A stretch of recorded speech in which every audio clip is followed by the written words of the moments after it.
welcome you to Florida's hotbed. This is our first ever media day. We want to thank you for being here. Florida Westminster. I want to get some few opening statements from the coach and tell us how you're feeling about the summer, heading into the season, and things like that. Perfect. Thank you guys for having us. I mean, this is pretty big. I know nobody's necessarily doing media days like this, so we're honored to be here and representing probably one of the only private schools here. So a little bit about us: we went 7-3 last year, going into year 2 for me. So we're looking to take that next step. We had a great summer, traveled, did a lot of camps, a lot of exposure. We participated in the Miami Pace 7-on-7. We went to Colgate, Lehigh, Fordham. Did a lot of traveling, a lot of good things that were happening for us. And we got 8 guys transferred in, so we're looking to take that next step of competitiveness in South Florida, and we're trying to make a name for Westminster Academy. Okay. And I would love to have some of the players introduce themselves. If you can just take a mic, say your name, your class, and if you have any commits, definitely let them know. My name's Alonso Collins, number 3, class of 2024. What position? I play running back. My name's Anthony Barber. I'm going to be a rising junior, class of 24, and I'm a quarterback. Quarterback, okay. My name's Evan Tempero. I play linebacker and receiver, class 2024. Okay. My name is Jalon Paul. I play free safety, class of 2023. Class 2023. Okay. So, Coach, I heard you say that you were 73. You had some new people transfer in and things like that. With the new transfer protocol, especially being in college, it's also here in Florida, how do you feel like, or in high school, how do you feel like that's really going to help you in your second year, get your team over that hump and, get it to that playoff success and help you move into the next step? Well, the biggest thing I did, I put an emphasis on the trenches.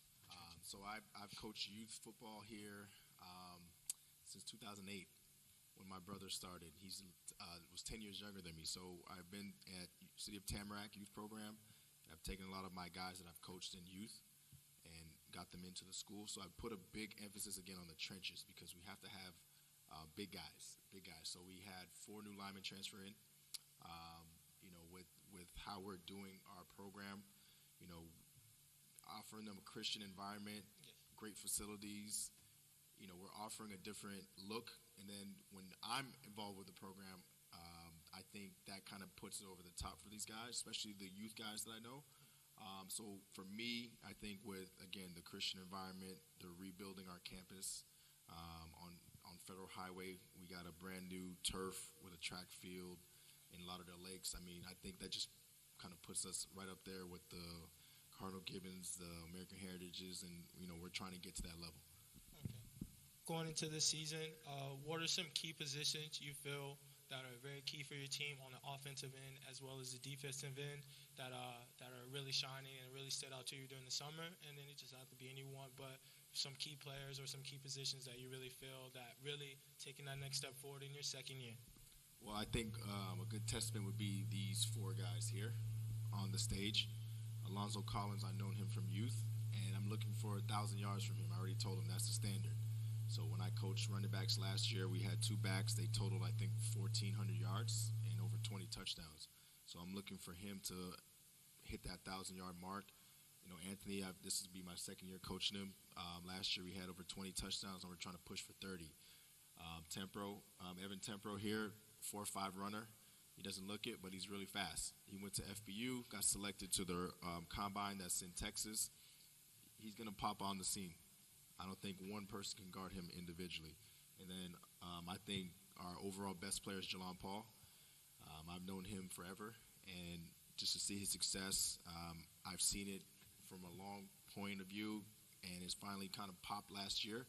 He was first team All Broward County last year, and I think that's probably one of the hardest things to do here in South Florida, having over 10 touchdowns on offense and maybe I think it was 7 to 8 picks with 4 pick sixes on defense.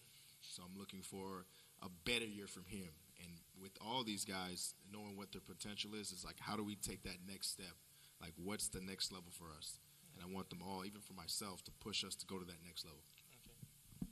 Well, Coach, I hear you talk about that pipeline from youth going into high school. Clearly that's very important and things like that. Do you feel like, some coaches have been there in their programs a lot longer than you. But do you feel like from doing that, from the youth to now coming into high school and being able to nurture those players for that long, do you feel like that gives you a little bit of advantage in terms of knowing their skill set and not having so much turnover in case if you had a younger team or an older team? I don't know if you lost a lot of seniors and things like that, but do you feel like that gives you an edge really to help you give a step up in your second year? Well, I think the best way, personally, to grow a program that I've seen in South Florida is having that youth pipeline, that youth connection. I would love to build a team organically, and what I mean by that is I would like kids to come in as – we actually have a middle school program. They can come in as 8th graders, but kids that can come in 8th and 9th grade, develop in our culture, and then be able to pop by their 10th, 11th grade. Okay. So the biggest thing for me is it wasn't like, hey, I'm going to go out there and get 20 seniors, Yeah. because that wouldn't necessarily do anything for the program.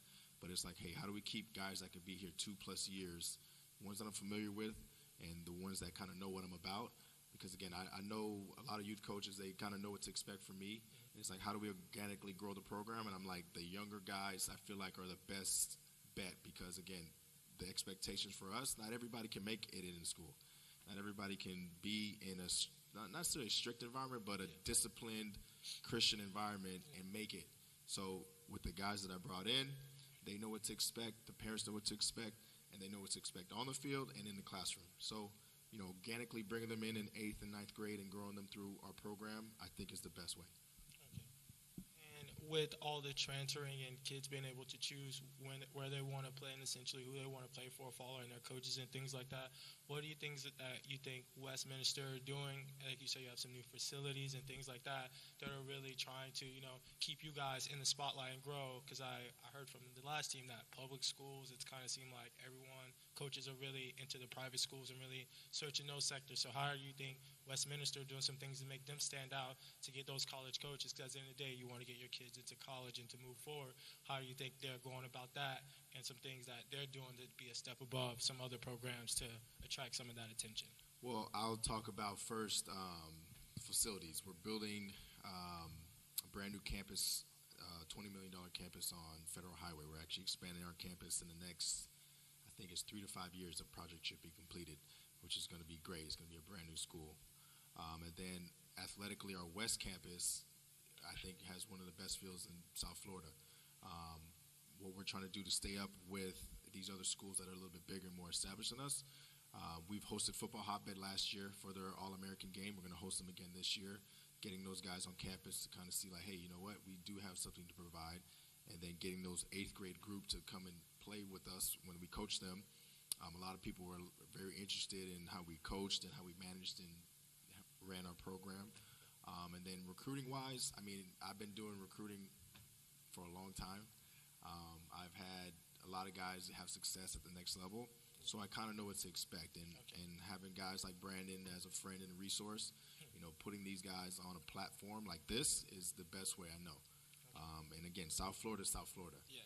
Every school I've ever gone to and talked to, and they say you Florida boys. They know what to expect. Okay.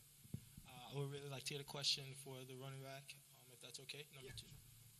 So he really talked about how he has high expectations for you coming into the second season. How do you feel having a full season, a summer, spring under your belt in the offense, and what are your expectations for your guys going into the next season?